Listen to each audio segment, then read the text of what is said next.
Nah, saudara saya mengajak kita untuk membuka firman Tuhan, satu kebenaran firman Tuhan.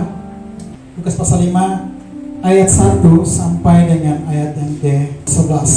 Saya memberikan tema ini adalah arti suatu perjumpaan, makna suatu perjumpaan. Jadi jangan menyanyiakan sebuah perjumpaan yang sama seperti perjumpaan dengan Tuhan Yesus. Semangat cinta pertama ketemu Yesus itu seharusnya bertahan sampai akhir, karena itu sangat berpengaruh dalam seluruh kehidupan kita. Itu dia akan menentukan arah hidup kita. Bertemu dengan dia, berjumpa dengan Tuhan Yesus akan memperoleh kehidupan, dan itu akan menjadi sentral hidup kita. Makanya jangan pernah menyanyiakan sebuah perjumpaan dengan Tuhan, termasuk hari ini.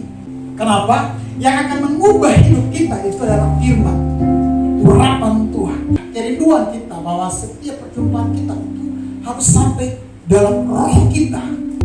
Jadi jangan pernah menyanyiakan sebuah kesempatan yang ada, cari Tuhan serius sungguh-sungguh. Saudara tidak bisa mewariskan sesuatu yang lahirnya kepada anak-anak. Jangan coba-coba. Wariskan kehidupan roh. Ingat, bukan daging. Daging akan mati, tapi roh itu hidup. Waktu roh Allah ada dalam diri seseorang, orang yang memang dia pemalu, dia akan menjadi orang yang berani. Ada banyak peristiwa. Musa orang yang dia tidak fasih dalam berbicara, tapi waktu dia mengalami Tuhan, menjadi orang yang berani, dia cakap berbicara. Oh haleluya. Kenapa? Dalam hidupnya dia punya roh yang luar biasa. Nah saudara, kita lihat firman Tuhan ini. Pada suatu kali Yesus berdiri di pantai danau Genesaret, sedang orang banyak mengerumuni dia, hendak mendengarkan firman Allah. Jadi Tuhan hadir di mana-mana. Kita bilang banyak orang datang. Kalau Tuhan Yesus, roh Allah itu ada dalam hidup saya dan saudara, banyak orang akan melihat kuasa Allah dalam diri saya dan saudara. Saya sangat yakin karena memang roh Allah itu hidup, berkuasa sekali. Dan ini yang harus kita miliki hari-hari ini. Saya sampaikan ini mau mengarahkan kepada kita tentang arti daripada sebuah perjumpaan. Itu yang pertama, manusia sangat lemah dan sangat terbatas ya. Manusia memerlukan Yesus Kristus. Hal ini saya lihat pada ayat ini, ayat kedua serta ayat yang ketiga. Ia melihat dua perahu di tepi pantai. Nelayan-nelayan telah turun dan sedang membasuh jalannya. Ia naik ke dalam salah satu perahu itu, yaitu perahu Simon, dan menyuruh dia supaya menolakkan perahunya sedikit jauh dari pantai. Lalu ia duduk dan mengajak orang banyak dari atas perahu. Saudara, saya sangat percaya bahwa Yesus tahu suasana yang sedang terjadi di pinggir pantai itu. Keadaan apa yang sedang dialami oleh orang-orang di pinggir pantai, dalam hal ini para orang pelaut ini. Dia tahu sedang terjadi kesusahan yang besar. Ayat 2 bilang, ia melihat dua perahu di tepi pantai. Tidak banyak, dua perahu, tapi orang-orang itu sedang dalam masalah. Salah satunya adalah perahu Simon, yang pada akhirnya Simon akan menjadi seorang murid Tuhan Yesus Kristus. Yesus datang mendekat di tempat itu ya. Dan Yesus melihat itu. Ayat ketiga, dipinjam perahu daripada Simon Petrus. Saya tahu percaya bahwa setiap pilihan Tuhan itu ada maksud. Jadi kalau setiap kali terjadi perjumpaan antara Tuhan dan umatnya itu ada maksud, ada sesuatu yang Tuhan hendak sampaikan. Bahkan bukan hanya Tuhan menyampaikan, tapi Tuhan sangat merindukan akan saya dan saudara. Dia mau pakai kita. Jadi saya bilang jangan sampai berhenti saja pada sudah Tuhan sudah hari ini bertemu dengan saya, cukup cakap. Masuk lebih dalam lagi. Dan Tuhan perhatikan itu Simon. Saudara tahu, mau di tempat manapun Tuhan bisa tahu kita. Halo, kita mau sembunyi Tuhan, masalah saya jangan sampai si A tahu Tuhan, tapi Tuhan Yesus tahu. Halo, amin. Dia segera datang dan dia segera menolong engkau dan saya. Jangan anggap remeh dengan pertemuan dengan Tuhan, karena Tuhan tahu keadaanmu. Kenapa Tuhan tidak ketemu orang-orang lain? Karena Tuhan tahu engkau dan saya. Dia pinjam perahu Simon dan dia mulai berkhotbah. Untuk seseorang mengalami sebuah perubahan, harus mendahulunya dengan dengarkan firman Tuhan. Setuju? Amin. Tidak ada dasar lain lagi selain firman Tuhan. Orang berubah, bertobat, selamat karena firman Tuhan. Waktu dengan firman Allah, iman timbul. Iman namanya tidak ada, tapi yang mengadakan itu adalah firman. Banyak orang itu gagal, tidak mengalami perubahan hidup karena menolak firman Tuhan. Jadi mendahului daripada pemulihan terhadap Simon, Tuhan sampaikan firman Tuhan. Jadi dengarkan kebenaran firman Tuhan itu bukan sudah dalam suasana aman. Maksudnya begini, jangan pada mencari Tuhan kalau sudah baik dulu, sudah mantap dulu, waktu sudah ada dulu, tunggu semua rumah tangga sudah baik. Salah, justru Simon datang kepada Tuhan untuk pada saat dalam persoalan. Dia rela. Waktu dengarkan firman Tuhan, keadaannya belum baik, masih dalam keadaan yang kurang bagus, tapi dia sabar. Dia sorong perahunya, dipakai dulu. Ingat, pengorbanan itu tidak pernah sia-sia. Saudara, terkadang dalam suasana yang sudah begitu tertekan, lagi Tuhan datang ini meminta sesuatu persembahan. Saudara masih ingat minyak seorang janda? Saudara, karena dia melayani seorang abdi Allah, Tuhan berkati dia. Saudara, waktu datang kepada Tuhan, seringkali Tuhan mau kita lakukan sesuatu, dan itu, saudara, butuhkan ketaatan. Di dalam keterbatasan itu, Tuhan lalu mengerti engkau dan saya. Tuhan tahu. Jadi sama sampaikan, Pak, orang yang melayani Tuhan pasti berkati dia. Pasti suasana boleh bagaimanapun, Tuhan memelihara hidup. Suasana bagaimanapun, orang bilang tidak ada jalan, Tuhan bilang aku bukan jalan di tengah lautan. Aku bukan jalan di tengah lautan. Mata air di padang gurun, mata air di padang gurun. Haleluya, amin. Ini yang saya bilang, kalau saudara mengerti bahwa Tuhan kalau sama seperti ini, kita tidak pernah malu-malu, ragu-ragu, pemanas. Kita tahu kepada siapa kita sedang mengabdi. Nah, jadi hal yang pertama, manusia sangat lemah dan terbatas. Oleh saat itu, manusia butuh Yesus. Jadi kalau ada terjadi hal-hal dalam setiap kehidupan, percaya itu sebuah kesempatan, momentum kita berjumpa dengan Allah yang hidup. Dunia selalu bawa kita ke bawah, kematian. Tapi Tuhan Yesus, Roh itu akan bawa kita hidup untuk selama-lamanya. Luar biasa.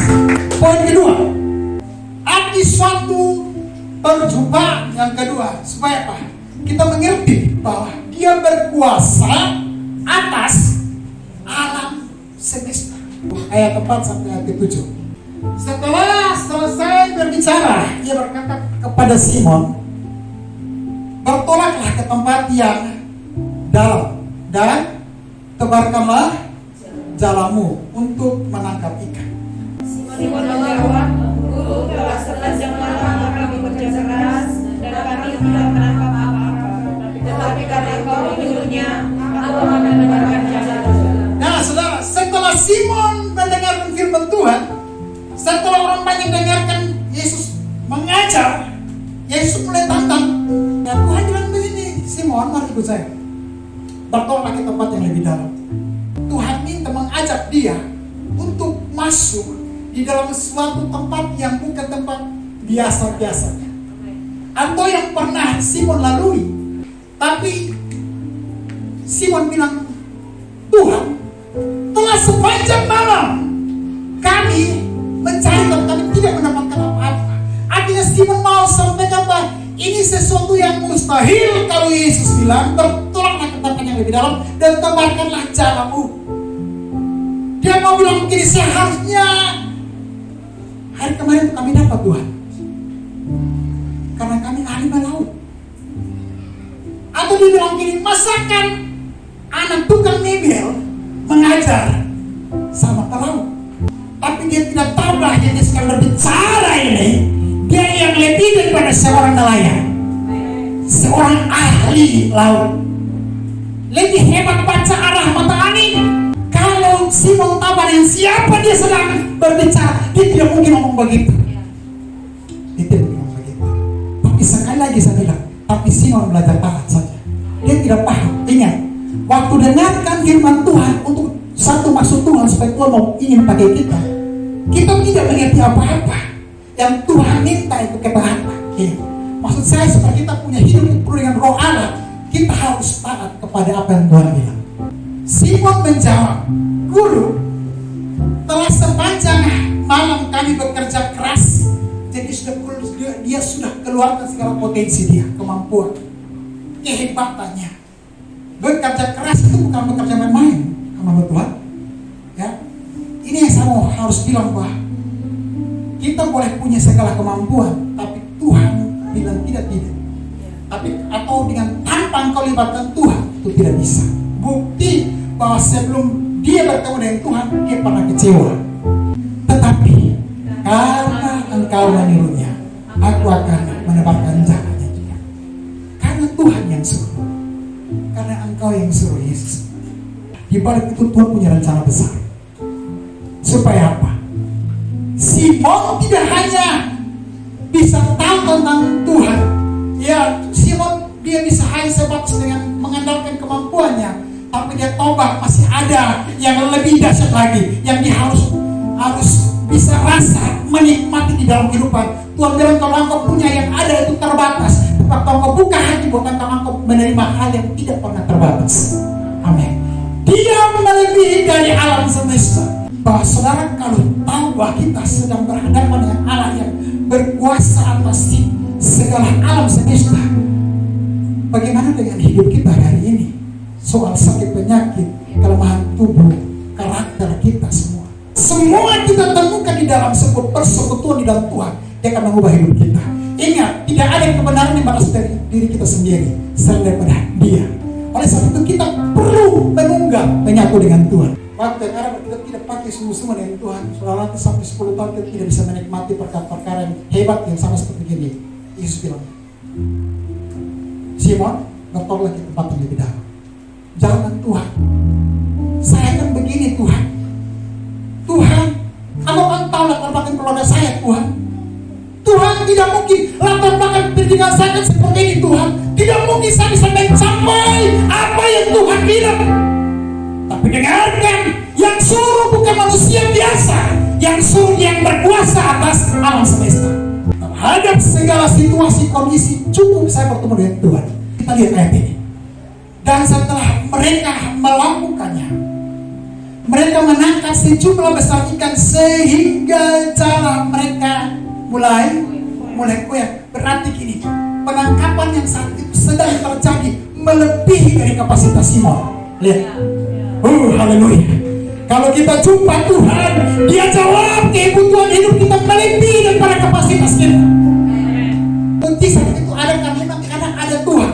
Tapi jangan jadikan mujizat itu menjadi fokus kita. Kita pasti kecewa. Yang Tuhan itu untuk hidupmu dan hidupku. Amin.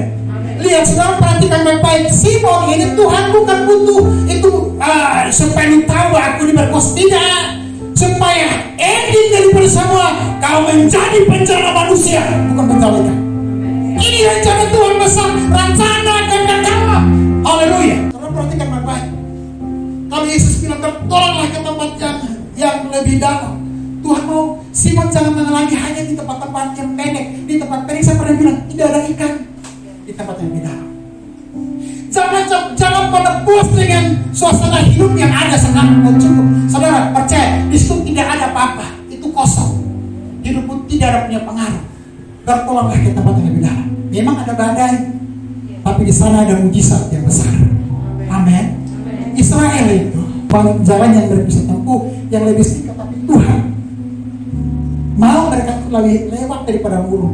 Ada maksud Tuhan supaya mereka mengenal Tuhan. Tuhan kasih mujizat cuma sederhana supaya mereka mengenal Tuhan. Sederhana sekali. Rendah hati, bertobat,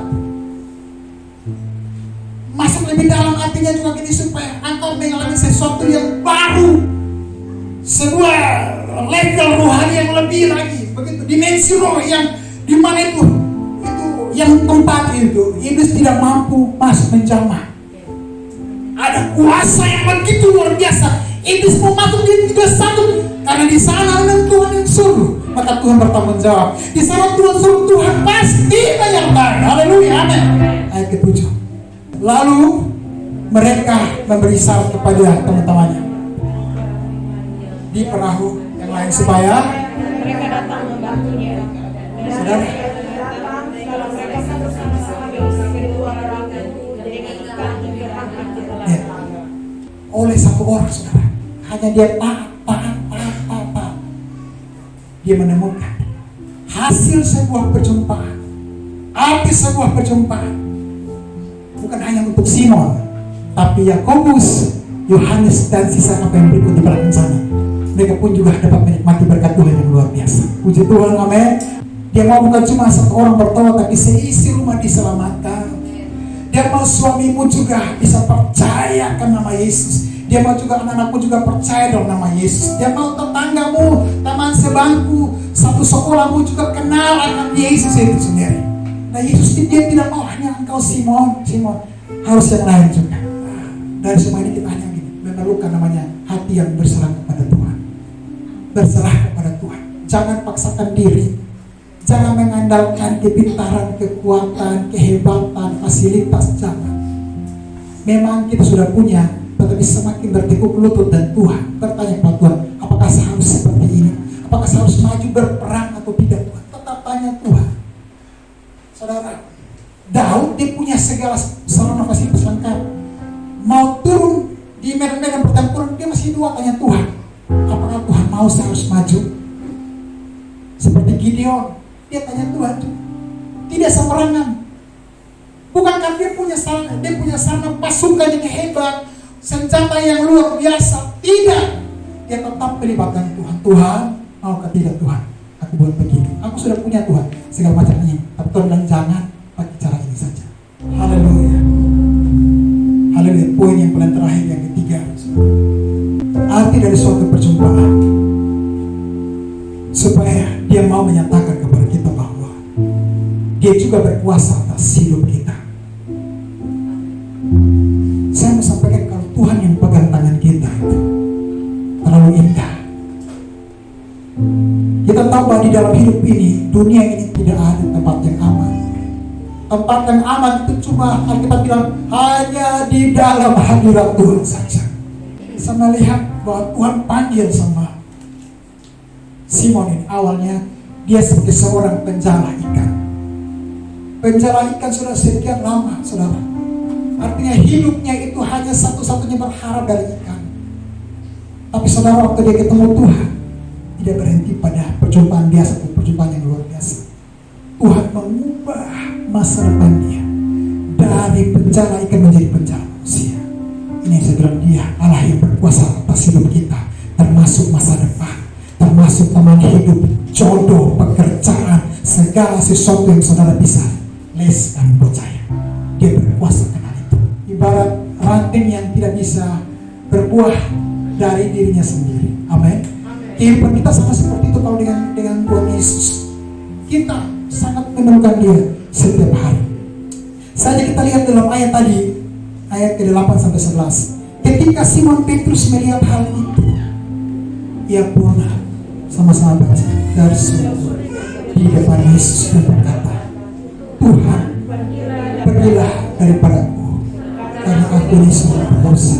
Saudara, seharusnya mujizat itu, pertolongan Tuhan itu, hal yang hebat dan Tuhan buat dalam hidup kita, menjadikan mata kita, menjadikan mata Simon bahwa ternyata dia ini orang yang berdosa.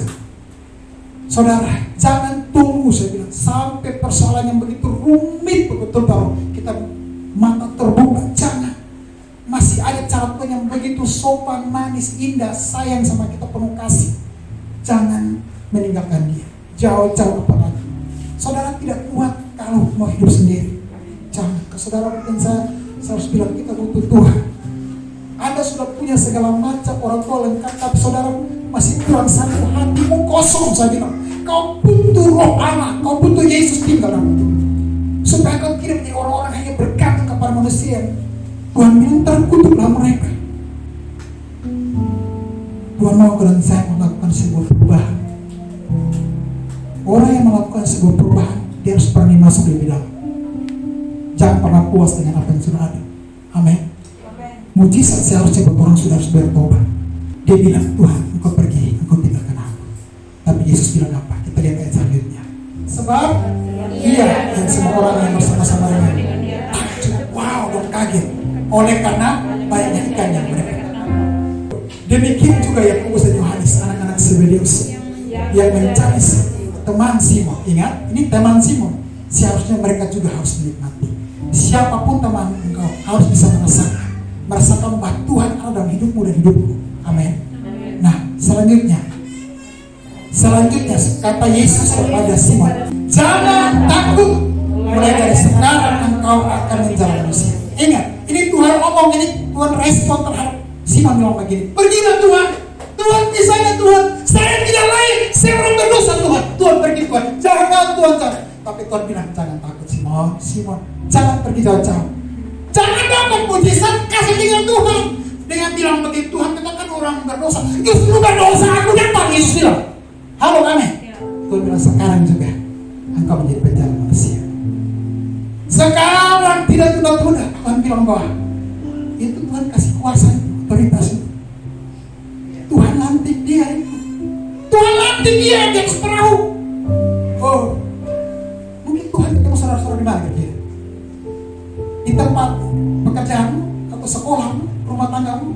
Dia lantik engkau di dalam kamar menjadi pengikut Tuhan Yesus. Oh Tuhan, betapa luar biasa.